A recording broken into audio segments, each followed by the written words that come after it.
একজন আল্লাহওয়ালা বুজুর্গ বলেন, আমি এক নদীর পাশ দিয়ে যাইতেছিলাম, দেখলাম একটা লোক আল্লাহর কাছে বলতেছে, আল্লাহ আমার মতো কাউকে জালেম তুমি বানায় না, আমার মতো কাউকে শাস্তি আর দুনিয়াতে দিও না।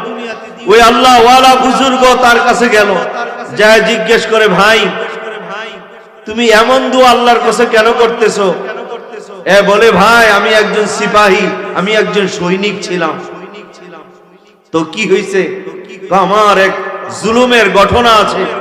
আমি সিপাহী চাকরিরত অবস্থায়, হাতে অস্ত্র আছে, এই নদীর পার দিয়ে বাড়ি যাইতেছিলাম ডিউটির পরে, হঠাৎ দেখলাম এক জেলে মাছ ধরছে, বড় একটা মাছ তার জালে উঠছে।